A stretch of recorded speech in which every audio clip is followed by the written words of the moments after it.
আপনাদের নিশ্চয়ই খেয়াল আছে যে আগে football world cup, cricket world cup হলে সব পত্রিকা একটা বিশেষ ইস্যু করত। এখনও মনে হয় করে, একটা বিশেষ সংখ্যা করে।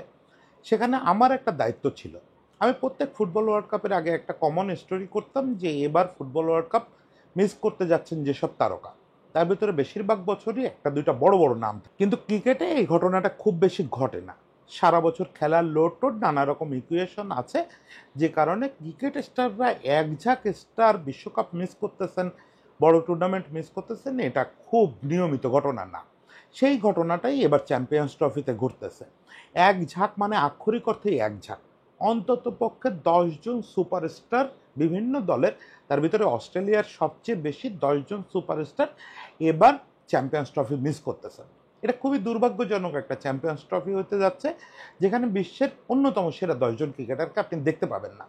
তো সেই ক্রিকেটাররা কে কীভাবে মিস করতেছেন সেটা একটু বলবো, এবং এটার ফলে আসলে আমাদের চ্যাম্পিয়ন্স ট্রফির যে নর্মাল ইকুয়েশন সেটা কতটা বদলে যাচ্ছে সেটা একটু আলোচনা করব।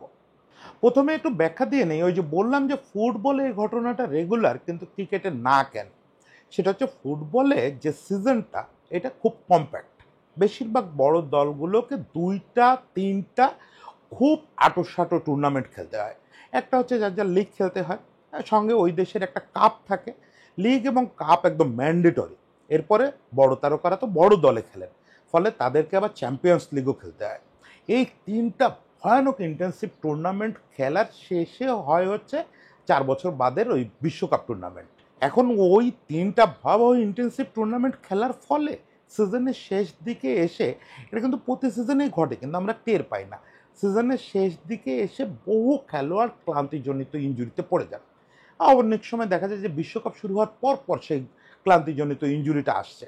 আমরা দেখছি মাইকেল বালাক থেকে শুরু করে ফেনোমেনন রোনালদো অনেকেই বিশ্বকাপ একদম পিক অবস্থায় থাকা অবস্থায় মিস করছেন, এই শুধুমাত্র এই টাটো শিডিউল খেলে আসার কারণে।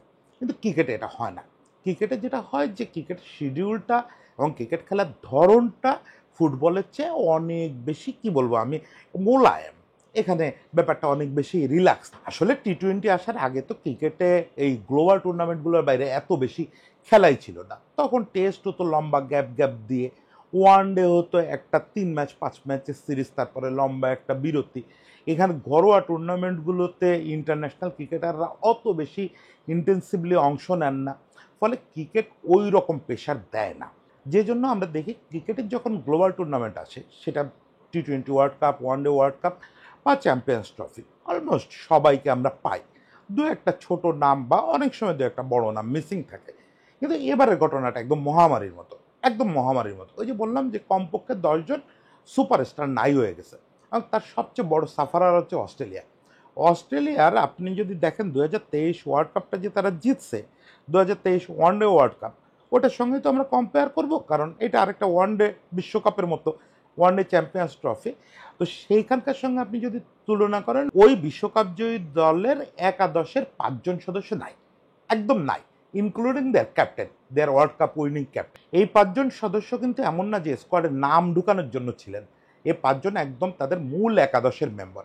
এবং আপনারা অলরেডি জানেন যে কারা কারা সেই নাই হয়ে গেছে। তার মধ্যে তাদের পেস বোলিং অ্যাটাকটা একদমই নাই হয়ে গেছে। মানে 2023 ওয়ার্ল্ড কাপ বা গত কয়েক বছর যে পেস বোলিং অ্যাটাক দিয়ে অস্ট্রেলিয়া নতুন করে ডমিনেট করতেছিল, সেই পেস বোলিং অ্যাটাকটা এই চ্যাম্পিয়ন্স ট্রফিতে একজনও যাইতে পারতেছে না। সর্বশেষ ওই পেস বোলিং অ্যাটাকটার প্রতিনিধি হয়েছিলেন মিশেল স্টার্ক।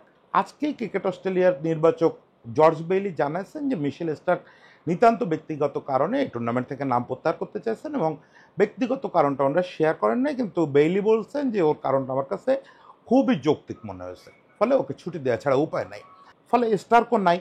এর আগে জশ হ্যাজেলউড ইনজুরির কারণে নাই হয়ে গেছেন, তারপরে প্যাট কামিন্স নাই হয়ে গেছেন, বিশ্বকাপ জয়ী দলের অধিনায়ক।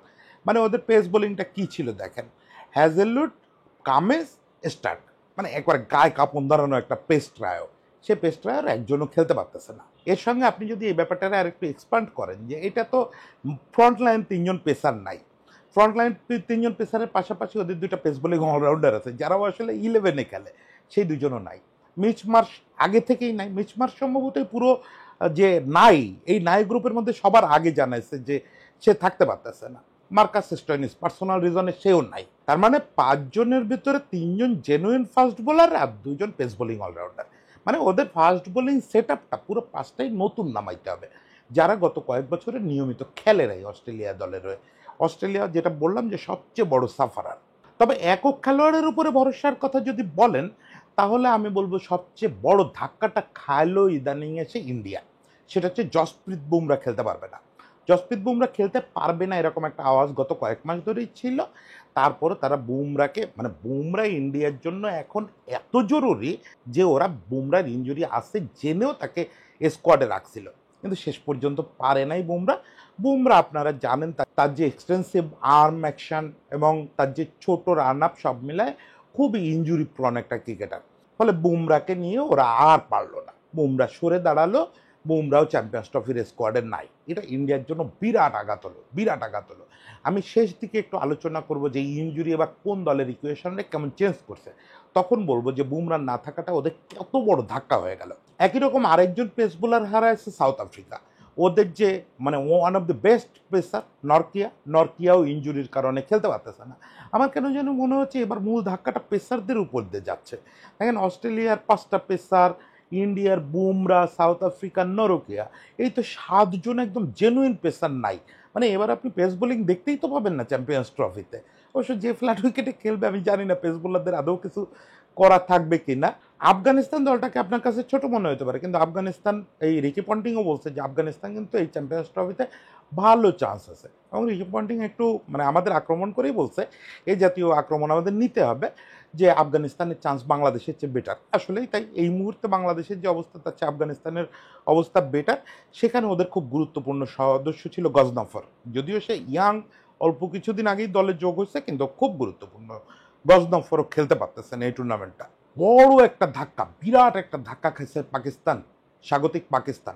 সেটা হচ্ছে সাইম আয়ুব খেলতে পারবে না। আপনারা বলতে পারেন আয়ুব 2 দিনের ছেলে, সব মিলে অল্প কয়টা ম্যাচ খেললো, ওর না থাকাটা কিভাবে ধাক্কা হয়, খুবই বড় ধাক্কা।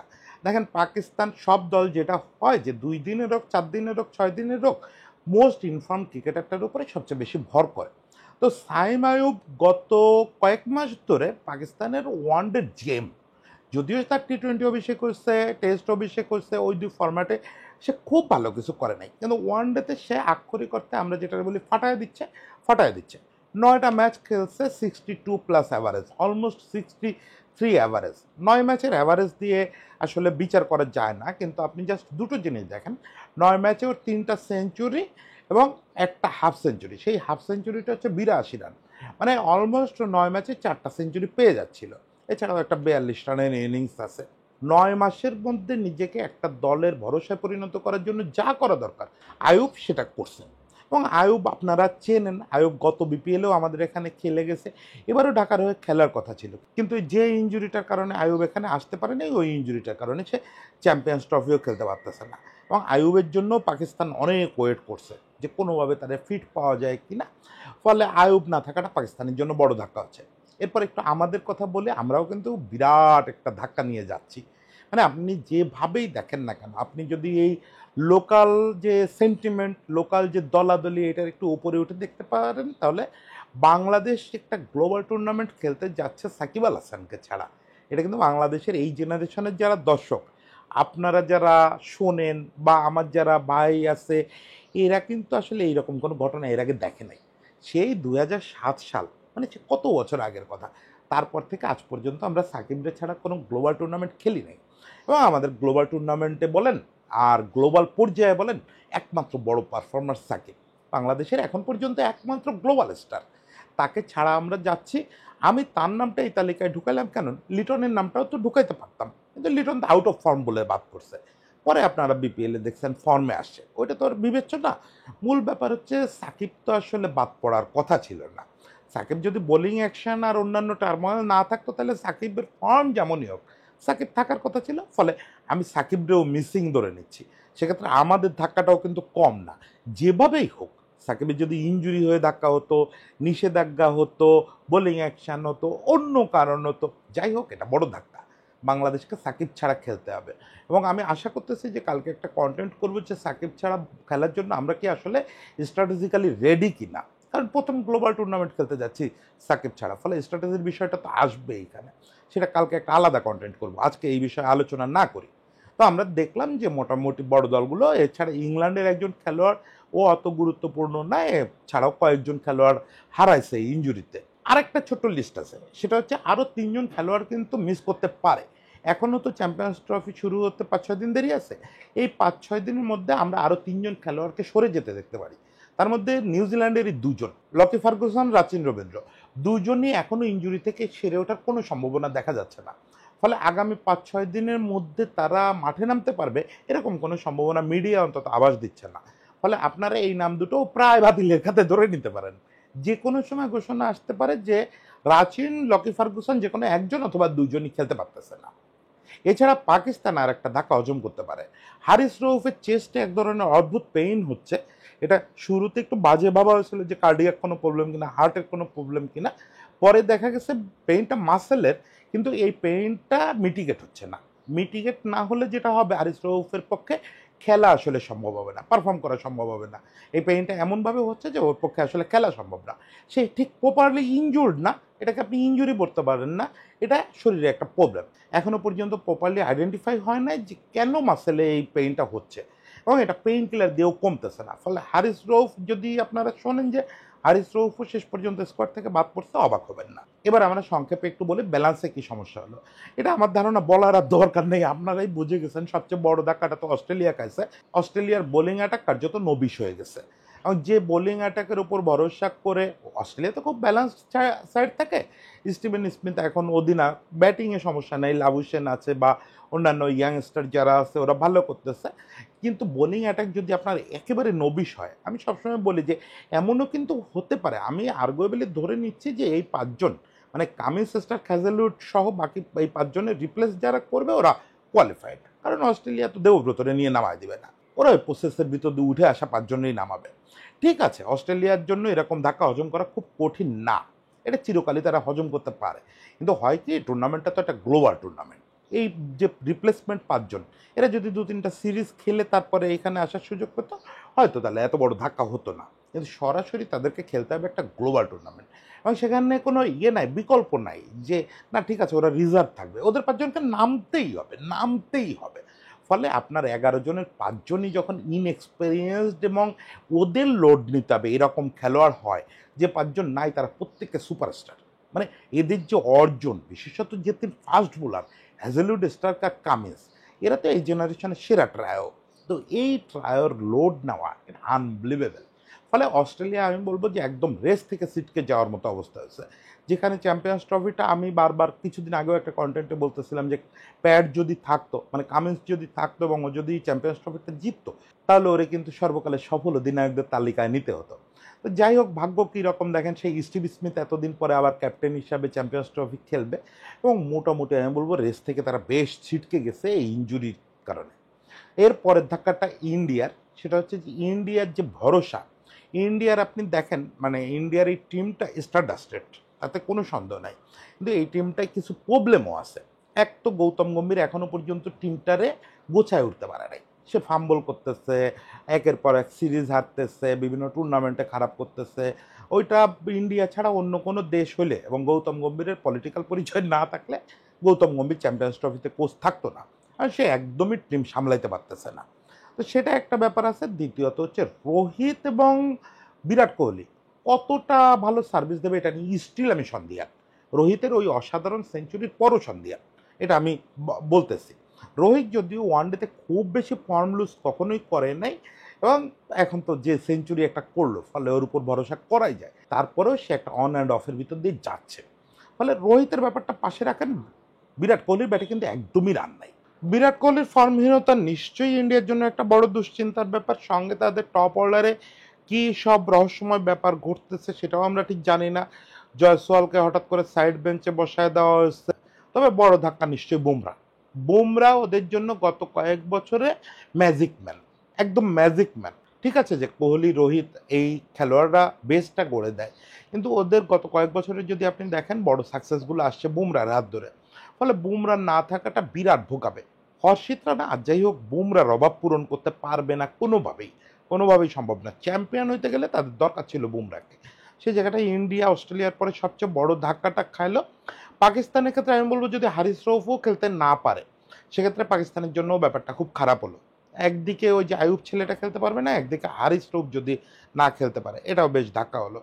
সবচেয়ে বড় ধাক্কা হয়ে যাবে যেটা আমরা এখনো বুঝতেছি না নিউজিল্যান্ডের জন্য, যদি লকি ফার্গুসন এবং রাচিন একসঙ্গে না খেলতে পারে। তার মানে ইকুয়েশন বেশ বদলায় গেল। দেখেন এই ইকুয়েশনের সবচেয়ে ভালো অবস্থায় পড়ে আছে ইংল্যান্ড। ইংল্যান্ড হচ্ছে এইখানে খুব বেশি হারানোর কিছু নাই, এবং আমি বলবো যে এই যে ইনজুরির যে জগা খিচুড়িটা ঘটলো এটাতে তো অনেক ইকুয়েশন বদলে গেল। এর ফলে যেটা হলো যে ইংল্যান্ড জায়গায় দাঁড়ায় চ্যাম্পিয়নশিপের দিকে খানিকটা ফেভারিট হয়ে গেল।